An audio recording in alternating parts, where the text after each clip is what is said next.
হরে কৃষ্ণা।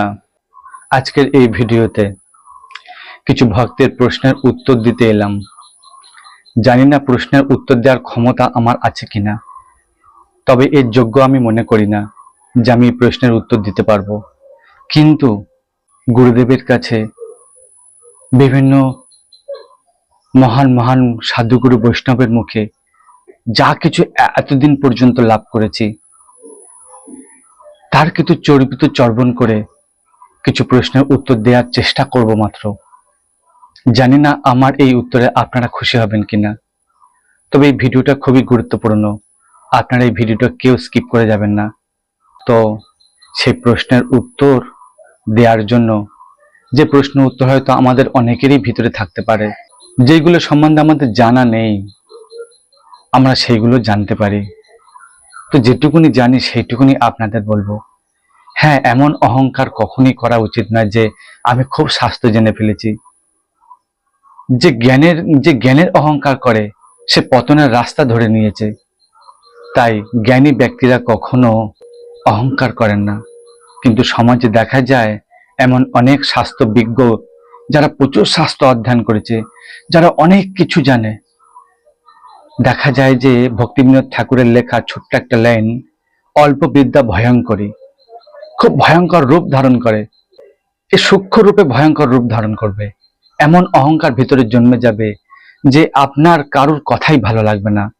মনে হবে যেন আমি সবকিছু জানি, আমি সমস্ত শাস্ত্র সম্বন্ধে সবকিছু জানি।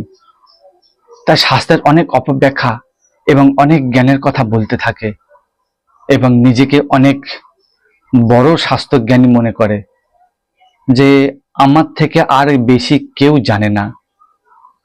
তাই আমার জানাটাই হচ্ছে সর্বসত্য।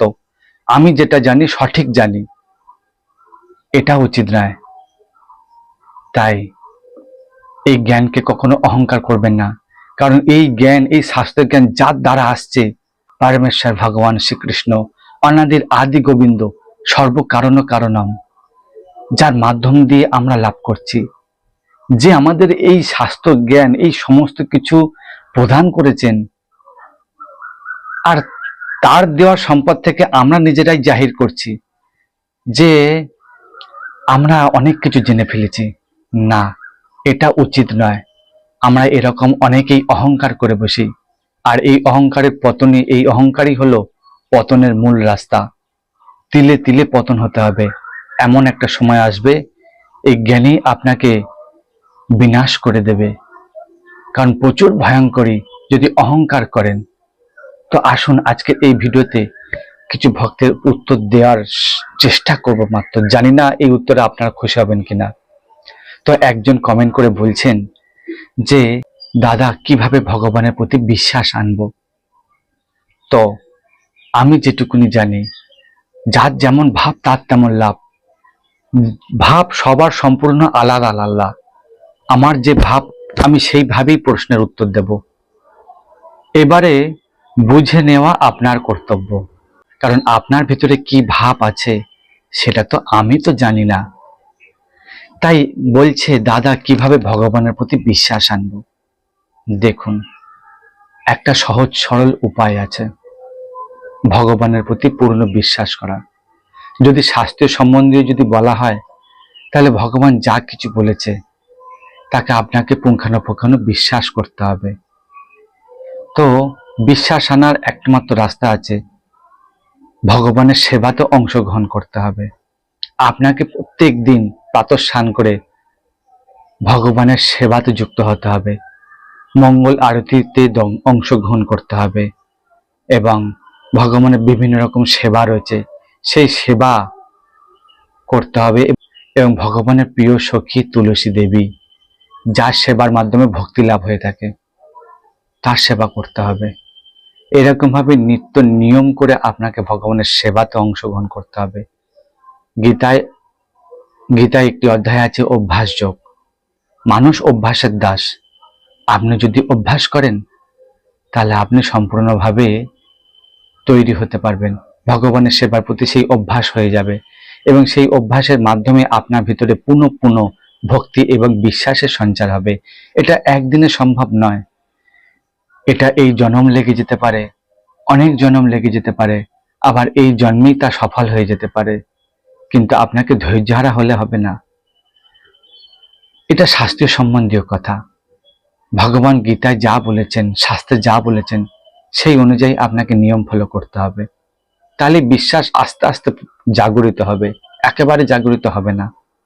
আর আরো একটা সহজ সরল উপায় আছে।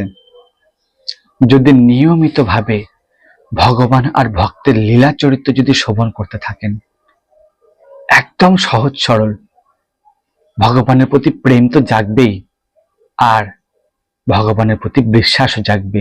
বিশ্বাস এমন একটা বস্তু, পৃথিবীর সমস্ত শক্তিকে হারাতে পারে যদি বিশ্বাস করতে পারেন। তাই বিশ্বাসকে জাগরিত করতে হলে একটা সহজ সরল উপায় আছে। ভগবান আর ভক্তের লীলা কথা শ্রবণ করুন। যত ভগবান ভক্তের লীলা চরিত্র শ্রবণ করবেন, আপনার ভিতরে খুব অচিরেই প্রেম এবং ভক্তি বিশ্বাসের সঞ্চার হবেই হবে। যেমন ধরে নিন, প্রত্যেকের বাড়িতে দেখবেন লাড্ডু গোপাল আছে, তাই না? ভগবানের বিগ্রহ, লাড্ডু গোপাল বিগ্রহকে সেবা করে থাকেন। তাই দেখবেন, ভগবানকে যদি ভগবান রূপে ভাবেন, তাহলে দাসত্ব স্বীকার করতে হবে। বিশ্বাসকে যদি জাগরিত করতে চান, তাহলে ভক্ত চরিত্র শুনতে হবে। আর ভক্ত চরিত্র হলো রাগ মার্গের মধুর চরিত্র, মধুর লীলা, যার আস্বাদনের মাধ্যমে সে প্রেম বিশ্বাস যেন লাভ করতে পারা যায়। আরো একটা সহজ সরল পন্থা আছে, একটা উদাহরণ দিয়ে বোঝাই। আপনি রাস্তা দিয়ে যাচ্ছেন, আপনি রাস্তা দিয়ে যেতে যেতে দেখলেন কোন এক ব্যক্তির অ্যাক্সিডেন্ট হয়েছে। সেই ব্যক্তি রাস্তায় শুয়ে যন্ত্রণায় কাতরাচ্ছে, অনেক দুঃখ কষ্ট পাচ্ছে, যন্ত্রণা করছে। আপনার দেখে দুঃখ হলো, রাস্তায় লোক জড়সড় হয়ে গেল, কিন্তু আপনার দুঃখ তো হলো তো বটে, কিন্তু আপনি তাকে সাহায্য করতে গেলেন না। দূর থেকে দেখেই দুঃখ অনুভব করলেন, কিছুক্ষণ দাঁড়িয়ে থেকে চলে গেলেন। আর ওই জায়গায়, আপনার জায়গায় যে ব্যক্তির অ্যাক্সিডেন্ট হয়েছে, সেই ব্যক্তির নিজের কোনো প্রয়োজন যদি দেখে যে আমার এক প্রিয়জন রাস্তায় শুয়ে যন্ত্রণায় কাতরাচ্ছে, অ্যাক্সিডেন্ট হয়েছে, তাকে এক্ষুনি সহযোগিতার প্রয়োজন, সে তৎক্ষণাৎ তার সেই প্রিয়জন ছুটে আসে, তার সেই আত্মীয় ছুটে আসে এবং তাকে সোজা হসপিটালে বা কোনো নার্সিংহোমে ভর্তি করায়, তাকে সুচিকিৎসা করানোর ব্যবস্থা করে, তাকে যত তাড়াতাড়ি সম্ভব সুস্থ করে করার চেষ্টা করে। সে চিন্তায় থাকে যে আমার প্রিয়জন কত তাড়াতাড়ি সুস্থ হয়ে যাবে, কিন্তু আপনি তো তার সঙ্গে আমার তো কোনো সম্বন্ধ নেই, তার সঙ্গে তো আমার তো কোনো পরিচয় নেই। তাই আমি রাস্তার দূর থেকে দাঁড়িয়ে তো দেখলাম, দুঃখ অনুভব করলাম আর চলে গেলাম। পার্থক্য কি বুঝলেন? পার্থক্য এটাই যে যখন কোনো সম্পর্কে আবদ্ধ হবেন, তখন আপনার সেই সম্পর্কের উপর টান থাকবে, সেই প্রিয়জনের উপর টান থাকবে। যে প্রিয়জন অসুস্থ অবস্থায় হয়ে গেছে, যে প্রিয়জনের বিপদ, সেই বিপদে সেই প্রিয়জন আর দাঁড়িয়ে চোখের সামনে থাকতে পারেন না, ছুটে আসেন। কিন্তু একজন অপরিচিত ব্যক্তি, তিনি হুট করে ছুটে আসেন না, তিনি দেখে দুঃখ অনুভব করে তা চলে যান। তাই এই ছোট্ট একটা উদাহরণ দিয়ে এটাই বোঝাতে চাইছি যে যদি আপনি পূর্ণ পরিমাণে আরো বিশ্বাস, আরো প্রেম, আরো ভক্তি যদি লাভ করতে চান, তাহলে আমাদের বাড়িতে যেসব লাড্ডু গোপাল বিগ্রহ আমরা সেবা করে থাকি, যে ভগবানের আমরা সেবা করে থাকি, তাকে নিজের সম্পর্কে বাঁধুন, নিজের সম্পর্ক করে তুলুন। নিজের দাদা, ভাই, পুত্র, সখা, বন্ধু, বান্ধব, নিজের কোনো প্রিয়জনের সম্পর্কে বাঁধুন। ভগবান বলে ভাববেন না, একটা দূরত্ব থাকে যে ভগবান, ওনার সামনে কোনো অপরাধ করা যাবে না, ওনাকে নিয়ম মতন সেবা করতে হবে, ওনার সামনে কোনো অপরাধ করা যাবে না, ওনার সামনে নিয়ম মতন সেবা করতে হবে, কিছু যেন ত্রুটি না হয়ে যায়, প্রত্যেকদিন নির্দিষ্ট নিয়মে সেবা করতে হবে। যদি সেই ভগবানকে যদি নিজের প্রিয়জন ভাবেন, নিজের পুত্র ভাবেন, নিজের সখা, নিজের আত্মীয়, নিজের বন্ধু, নিজের দাদা, ভাই, যা খুশি ভাবুন না কেন, একটা সম্পর্কে বাঁধুন, দেখবেন নিত্য আনন্দ লাভ করতে পারবেন। আপনার চিন্তা হবে, আরে আমার বন্ধু বাড়িতে রয়েছে, আমার পুত্র বাড়িতে রয়েছে, আমার দাদা বাড়িতে রয়েছে, তার নিয়ে চিন্তা হবে। যদি পরিচয় জিজ্ঞাসা করা হয় যে আপনার বাড়িতে কয়জন সদস্য আছে, তখন আপনি বলবেন আমি, আমার মা, পুত্র, ভাই, বোন, 5-6জন ফ্যামিলি। কিন্তু ভগবান যে বিজ্ঞ রয়েছে, একবারও কোনো মানুষের কাছে এটা পরিচয় দিই না যে আমরা 5জনের জায়গায় আমরা 6জন সদস্য আছি। কারণ যার মাধ্যমে, যার প্রতিষ্ঠা করার মাধ্যমে আমাদের নিত্য আনন্দ লাভ হয়, যার সেবা করার মাধ্যমে নিত্য আনন্দ লাভ করে থাকি, যার কৃপাতে এত কিছু সম্ভব হয়েছে, তার পরিচয় আমরা গোপন করে রাখি মানুষের কাছে। যে মানুষকে বড় আড়ম্বরে বলি যে আমার 2 পুত্র, আমার আর 1 মেয়ে, কিন্তু এটা বলি না যে বাড়িতে আরো একজন আমার সদস্য রয়েছে, তার কথা ভুলে যাই। তাই ভগবানের বিশ্বাস আনার এরকম অনেকগুলো পন্থা রয়েছে, এইগুলোর মাধ্যমে ভগবানের বিশ্বাসকে জাগরিত করতে পারেন। চলুন দ্বিতীয় প্রশ্নের উত্তর আমরা জেনে নিই। একজন ভক্ত প্রশ্ন করেছেন, একজন প্রশ্ন করছেন, দাদা ও দিদিদের কাছে একটাই প্রশ্নের উত্তর জানতে চাই যে ভগবান বড় বড় পাপ করে স্বর্গে থাকবে, আর আমরা ছোট ছোট পাপ করে নরকে কেন থাকবো? আজও প্রশ্ন, ভগবান বড় বড় পাপ করে স্বর্গে থাকবে, আর আমরা ছোট ছোট পাপ করে নরকে কেন থাকবো? বড় বিচিত্র প্রশ্ন। চলুন যেটুকুনি আমার হৃদয়ে জাগরিত আছে সেটুকুনি প্রশ্নের উত্তর দিই।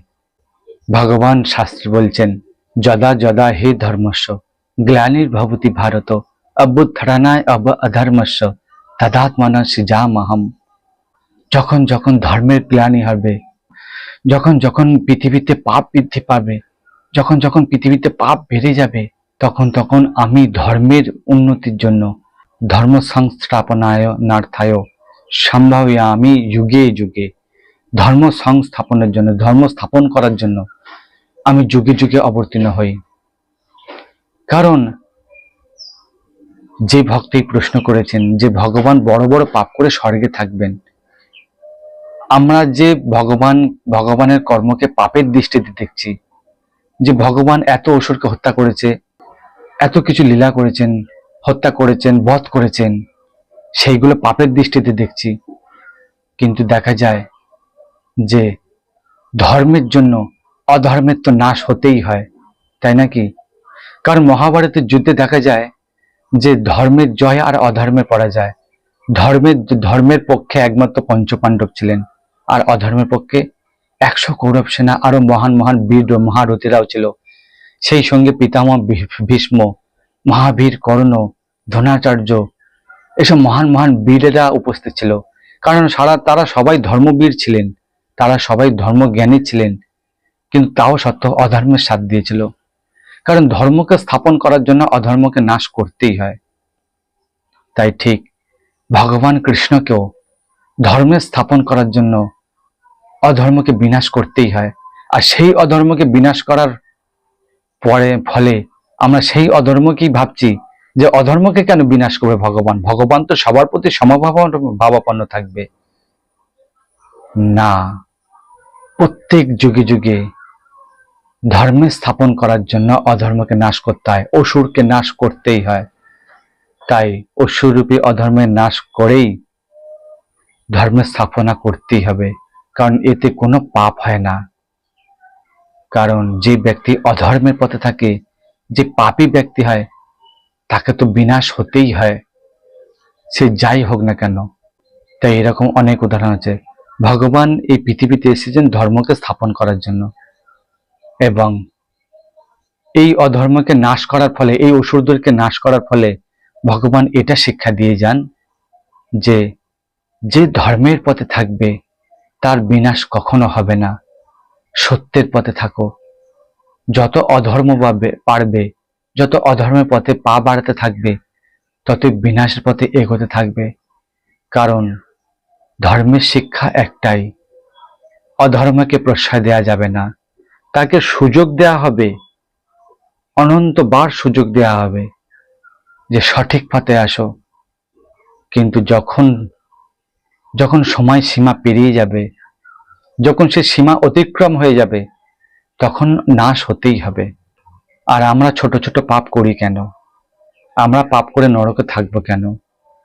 কারণ ধর্মরূপী এক শাস্ত্র রয়েছে, যার ভিতরে সমস্ত কিছু বিদ্যমান, সে যে কোনো ধর্মেই হোক না কেন, এমন এক শাস্ত্র, এমন এক প্ল্যাটফর্ম যেতে সম্পূর্ণ রাস্তা দেওয়া রয়েছে, যে সংবিধানে সমস্ত কিছু দেওয়া রয়েছে, কোনটা অশুভ কর্ম কোনটা শুভ কর্ম। একটা উদাহরণ দিই আপনাকে, আমরা ছোট ছোট পাপ করে নরকে কেন থাকবো? এটা বিচিত্র প্রশ্ন, কিন্তু এর উত্তর আপনাকে দিচ্ছি। আপনি একটা 4 চাকা গাড়ি কিনেছেন, সেই গাড়ির মালিক হলেন আপনি, কিন্তু মালিক যখন হবেন তখন আপনি চাইবেন যে আমি যখন গাড়ি কিনেছি তখন আমি তো ড্রাইভার অবশ্যই রাখবো, তাই নাকি? তাই যখন আপনি ড্রাইভারকে সেই আপনার গাড়িটা সঁপে দেবেন সেই ড্রাইভারের হাতে, তখন ড্রাইভারের সম্পূর্ণ নিয়ন্ত্রণ, সম্পূর্ণ দায়িত্ব, যে মালিক আমাকে গাড়িটাকে প্রদান করেছে, গাড়িটাকে ঠিকঠাক ভাবে চালিয়ে নিয়ে যেতে হবে। তাই দেখা যায় যে অনেক সময় ড্রাইভার অ্যাক্সিডেন্ট করে বসে। কেন কেন বসে? কারণ মালিক তো গাড়িটা কিনেছে, মালিকের গাড়ি, গাড়িটা মালিকের, কিন্তু আপনাকে সঁপে দিয়েছে আপনি ড্রাইভার। তাই আপনি জানেন গাড়িটা কিভাবে চালাতে হবে। আমার কোথায় ব্রেক কষতে হবে সেটা আমার জানা আছে, কোথায় হর্ন বাজাতে হবে সেটা আমার জানা আছে, কোথায় কি আছে সমস্ত কিছু আমার জানা আছে। তাহলে আপনার দায়িত্ব তো যে আপনি কিভাবে চালিয়ে নিয়ে যাবেন। ভগবান স্বাস্থ্যরূপী গাড়ি দিয়েছে আমাদের হাতে, তো সেই গাড়িতে কোথায় ব্রেক আছে, কোথায় হর্ন আছে, সমস্ত কিছু দেয়া আছে। ভগবদ গীতারূপী শাস্ত্রে আমাদের গাড়িটার মতন, যে আপনি কোন কার্য করবেন কোন কাজ করবেন না, কোনটা শুভ কর্ম কোনটা অশুভ কর্ম, কোনটা ভালো কাজ কোনটা পাপ কাজ। জীবনে চলার ক্ষেত্রে প্রতিটি পদক্ষেপ চলার ক্ষেত্রে প্রত্যেকটা কথা ভগবান সম্পূর্ণভাবে বিস্তারিত আলোচনা করেছেন, সম্পূর্ণভাবে সেই জ্ঞান প্রদান করেছেন। কিন্তু আপনি কি করছেন? উল্টেই জগতে প্রচার করছেন যে আমরা পাপ করছি। ভগবানের ইচ্ছা ছাড়া, একজন কমেন্ট করেছেন, ভগবানের ইচ্ছা ছাড়া একটা পাতা নড়ে না। তাহলে আমরা কেন পাপ করছি? ভগবানের ইচ্ছা ছাড়া একটা পাতা নড়ে না, এটা তো বাস্তব কথা। কিন্তু ভগবানের ইচ্ছা ছাড়া, ভগবান হচ্ছেন মালিক, ভগবান স্বাস্থ্যরূপী গাড়িটা আমাদের হাতে দিয়েছেন। তাই এই গাড়িটাতেই দেওয়া আছে যে কোথায় কি করা আছে, কোথায় ব্রেক আছে, কোথায় হর্ন আছে, কিভাবে বাজাতে হবে, কখন কোন জায়গায় কিভাবে ব্রেক শু করতে হবে, কোথায় কিভাবে কখন হর্ন বাজাতে হবে, এটা তো আমরা জানি। তাহলে জেনে শুনো, তাহলে মালিক কেন দোষী হবে? ভগবানকে কেন দোষী করব? ভগবান তো সবকিছু দিয়ে রেখেছেন, ব্যবহার তো আপনি করছেন। তাহলে আমরাই কর্ম খারাপ করছি, আমরাই পাপ কাজে লিপ্ত হচ্ছি, আবার আমরাই ভগবানকে দোষারোপ করছি যে ভগবানের যদি ইচ্ছা হয় তাহলে আমরা কেন পাপ কাজ করব? ভগবানের ইচ্ছাই তো সবকিছু হয়, কিন্তু ভগবানও আমাদের কাছে ভাগবত রূপী স্বাস্থ্যরূপী গাড়ি আমাদের কাছে সঁপে দিয়েছেন, যে যাও তুমি এই গাড়িটাকে সুষ্ঠুভাবে পরিচালনা করো। তাহলে তুমি অ্যাক্সিডেন্ট কেন করবে? অ্যাক্সিডেন্ট হওয়ার কথাই তো নয়। তাহলে তুমি পাপ কার্যরূপী অ্যাক্সিডেন্ট কেন করবে? কারণ তোমার ভিতরে ধর্মের জ্ঞান রয়েছে, তুমি ভালো মন্দ জানো, কোন পথে যাওয়া উচিত কোন পথে যাওয়া উচিত নয়। তাই আশা করি এই প্রশ্নের উত্তর খুব ভালোভাবে বুঝতে পেরেছেন যে কি বলতে চাইছি। তো সেই জন্যে আমরা পাপ কাজ করি, আমাদের ভিতরে ধর্মের জ্ঞানকে আমরা ভুলে যাচ্ছি। যে ধর্মের জ্ঞানকে, যে শাস্ত্রের জ্ঞানকে আমাদের পুঙ্খানুপুঙ্খানু হৃদয়ে ধারণ করা উচিত। যাই হোক, অনেক কিছু বললাম, তো চলুন আজকের ভিডিও এই পর্যন্ত রাখলাম। যদি ভালো লাগে কমেন্ট করে অবশ্যই জানাবেন। আর জানি না, অনেক কিছু কথা বলে ফেলেছি, অনেক ভুলভ্রান্তি হতেও পারে, তার জন্য অপরাধ ক্ষমা চাইছি। যদি কিছু ভুল বলে থাকি অপরাধ ক্ষমা করবেন, আর ভালো যদি কিছু বলে থাকি হৃদয়ে ধারণ করবেন। আর জীবনে চলার ক্ষেত্রে ভগবানের সেবা, ভগবানের বিশ্বাস তো অবশ্যই রাখতে হবে, তা না হলে কিভাবে ভগবানের সেবাতে যুক্ত হতে পারো? জীবনের ধর্মই হচ্ছে ভগবানের সেবা করা, যাতে কোনো খুঁত নেই, যাতে কোনো ছলনা নেই, যাতে কোনো প্রতারণা নেই, যাতে কোনো হিংসা বিবাদ নেই, বিরোধিতা নেই, একদম নিঃস্বার্থ ভালোবাসা, নিঃস্বার্থ ভক্তি, নিঃস্বার্থ প্রেম। ভালো লাগলে ভিডিওটি শেয়ার করবেন। হরে কৃষ্ণ।